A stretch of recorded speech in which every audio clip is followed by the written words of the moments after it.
For more on this, I'm joined by Nicole Schabus, who's a law professor at Thompson Rivers University in British Columbia. She's advocated for Indigenous rights in court and joins us now from Tk'emlups in British Columbia, the city where that mass grave site was found a few days ago. Nicole, thank you so much indeed for your time. I mean, we've said that the Canadian government has apologized. So presumably the country is known for some time about how Indigenous people have been treated. I mean, this can't be new news. This is not new news.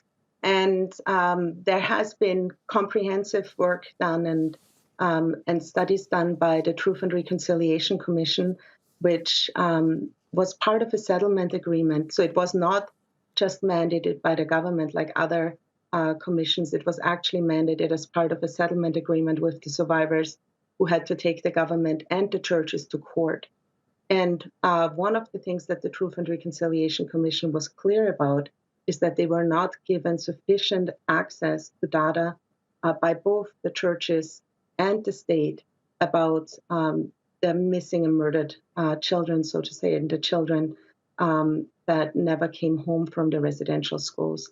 I've done work on the ground and also to teach the law students that I work with about the history and legacy of residential school. And we have to realize that this trauma is ongoing today. And so one of the Truth and Reconciliation calls to action is to do this ongoing work about finding the children and disclosing the information to the families, etc. And you also have to realize that there is a lot of Indigenous law and protocol that comes into place when remains are unearthed, or in this case, have been discovered. They've been discovered through ground radars, so that there has to be a decision taken in the community here in Tk'emlups territory about what the next steps are going to be. And really, this work is going to have to be led by the respective Indigenous peoples. The church is going to have to accept, in this case, it's the Catholic Church, that they have to accept the Tk'emlups people as decision makers in regard to this, and the same for the Canadian state. I mean, I don't know if the Truth and Reconciliation panels, commissions were looking into the motivation behind this sort of treatment, but reading about it from the outside, not being Canadian, it's almost as if, well, it's certainly racism, but it's almost as if it's white supremacy treating another culture as subhuman, because some of the documented abuse is absolutely shocking. Has there ever been any redress for the treatment of Indigenous people? So there have been there's been a settlement process, but it's not been commensurate to the suffering and the issue of the unmarked graves and the children who have never made it home has not been addressed. You're right to call it racism and white supremacy, but I would take it further. If you read the Genocide Convention, the forceful removal of children from their families with the intention to take their culture away is one of the incidents of genocide. This was, of course, put place after the Second World War and the Holocaust, but it very much met these definitions. The residential schools were in operation at that time in Canada, like you said, until even the 1990s, some of them, and most until the 80s. And attendance was mandatory until 1948. And we still today have more Indigenous children in care than ever were in the residential school system. So you're still seeing the impacts today. Pre-legal scholar Tamara Starblanket wrote her master's thesis and a whole book, Suffer the Little Children, showing how all these policies that Canada had put in place that you spoke to constituted genocide. And we don't have to talk about a distinction between cultural genocide and like physical genocide when we are finding mass graves. Yeah, absolutely. What's the current situation for the Indigenous people of Canada in terms of access to healthcare, in terms of their financial status when compared to the national average, that kind of thing? So when you apply the UN Human Development Index, and actually the Department of what is now called Indigenous and Northern Affairs, or Crown Indigenous Relations, but before that it was called Indigenous and Northern Affairs, they applied the UN Human Development Index to Indian reserves. which are like reservations in the United States. Here in Canada, they're called reserves.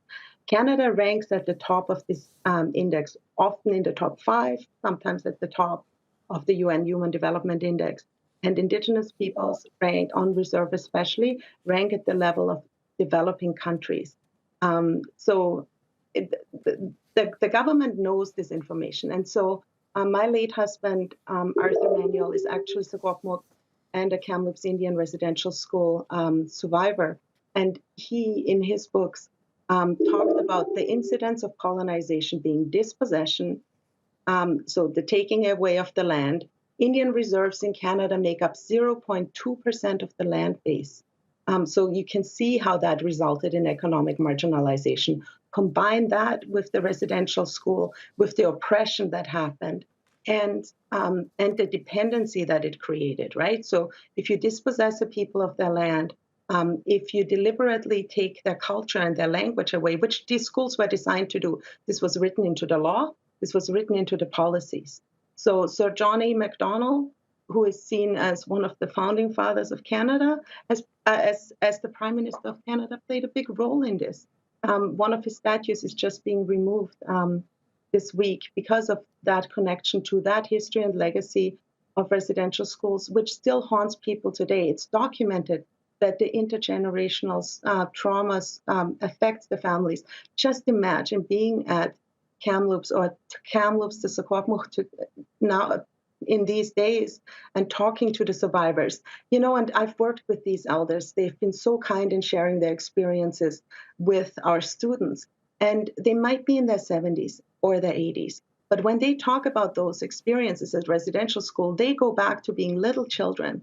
And that is all that it has brought back. They know about the children that didn't make it home. What they don't know is where they are and where they are buried. We probably know a little bit more now in regard to the Tk'emlups Indian residential school, but more work has to be done. When you find a mass grave in the orchard of the school where the children had to work and never got to eat any of the fruit or the food that was gathered there, they all have stories of starvation.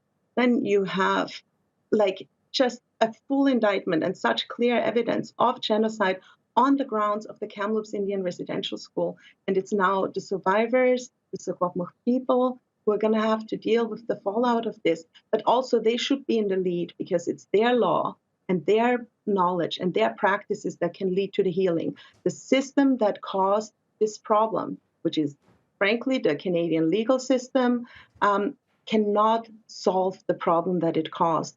We really have to go to Indigenous peoples and their teachings, and they have to be in the lead and direct how this has to be handled. And frankly, their teachings in terms of how to both deal with remains, with calling the spirits of the children back is what the elders talk about.